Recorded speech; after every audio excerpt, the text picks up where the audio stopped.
You know, sometimes the most revealing stories aren't found in just one single document. They're hidden in the connections between things that at first glance seem totally unrelated. So today, we're going to piece together a puzzle from three very different sources: a really secretive scrapbook, a series of pretty dire warnings, and get this, a database of people who want to live forever. Let's see what happens when we put them all together. Okay, so our first piece of the puzzle is this thing right here. It's a leather-bound book, and it's titled The First 50 Years. This was actually a private gift made for Jeffrey Epstein's 50th birthday. And when you open it up, its pages give you this really carefully constructed look into a world that's normally completely hidden from view. And that immediately brings up a huge question, right?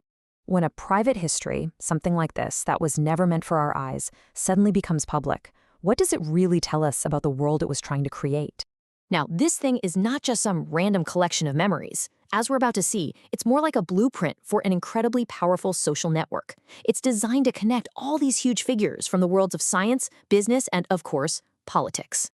I mean, just look at this. On one side, you have a list of incredibly powerful contacts. And right next to it, on the other side, a really sentimental, handwritten note about childhood memories. It's this super strange mix of immense influence and almost childlike innocence. What are we even supposed to make of that? And here we go again. You've got a very serious, formal letter about media strategy sitting right next to this bizarre, kind of crude drawing. This scrapbook is a curated reality, and every single detail, no matter how weird it seems, is part of the story that it's trying to tell. So, the scrapbook shows us this world that's built on connections you can see, right? Names, letters, photos. But what if there's another blueprint out there, a hidden one, that operates entirely in the shadows? Well, that's exactly what our next source suggests. Okay, now we're turning to a completely different set of documents. These texts, they're from the late 2000s, and they describe a world that's not shaped by who you know, but by these hidden forces that are using fear and technology to basically control everyone. So according to these documents, the strategy is actually pretty simple. It's called problem, reaction, solution. First, you create a problem to make everyone scared. Then you wait for the public reaction. And finally, you offer a solution, which, surprise, surprise, always involves expanding government power. It's this perfect formula for control, and it's all done in the name of keeping us safe. This quote from the material really gets to the heart of it. The argument here is that the real danger isn't some illness, but our own willingness to just go along with it, to comply with the people who would use a crisis to control us. And the documents claim this control is becoming technological. They point to the rise of things like digital IDs, biometric scanning, and RFID chips, those tiny trackers, as evidence of this massive digital control grid being built all around us. And some of these claims are incredibly specific. For instance, one source alleges that the big switch to digital TV a while back, it had nothing to do with better picture quality. The real reason, they claim, was to free up broadcast frequencies for a long-range tracking system using those RFID chips. Now, a secret power structure pulling the strings, that might sound like science fiction, but these documents argue that actually it's a historical reality. So let's take a look at the evidence they point to. The sources basically draw a straight line through history. They go from the East India Company back in the 1600s, to the Pinkertons acting as a private army in the 1800s, all the way to the military-industrial complex of the 20th century. The argument is that private power has always been trying to steer the ship of state. And I mean, think about the East India Company. It wasn't just a business. It was basically a private government. It had its own army, its own navy, its own territory. It's really the ultimate historical example of private power just taking over and operating on a global scale.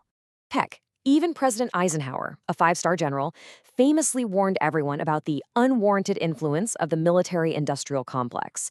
It's a pretty powerful reminder that the line between public power and private power can get really, really blurry, and dangerously so. Okay, so we've looked at blueprints for social power and for political power, but now we're going to turn to the most ambitious blueprint of them all, a plan to actually conquer death itself. So our final source is a database from a place called the Alcor Life Extension Foundation. As of early 2021, it held 181 patients, and these are people who have chosen to be cryogenically frozen right after they die, all of them betting on a future where science can actually bring them back to life. And the data here reveals a really fascinating choice. Look at this. Most of the patients, almost 2/3, choose to preserve only their brain. The hope, the bet they're making, is that way down the line, a brand new body can be grown for them, and their consciousness can just be rebooted. Now, the number of actual patients might seem small, but the network of members who have signed up is global. We're talking over 1,300 people from all over the world who've created this small but incredibly dedicated community, all of them united by the shared hope of a kind of technological resurrection.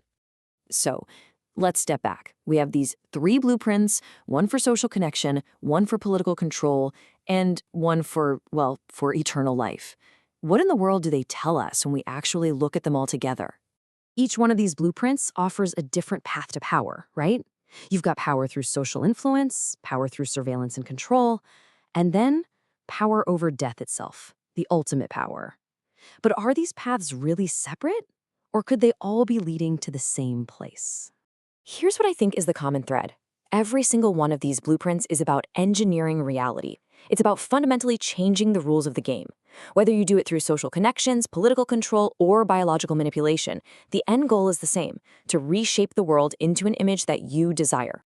And that brings us to this final, pretty profound question. Are we looking at 3 separate worlds here? Or are they all just different blueprints, different attempts to escape the same fundamental limits of being human? Influence, control, and ultimately mortality. It really makes you wonder, right? If you were building a blueprint for power, which one would you choose?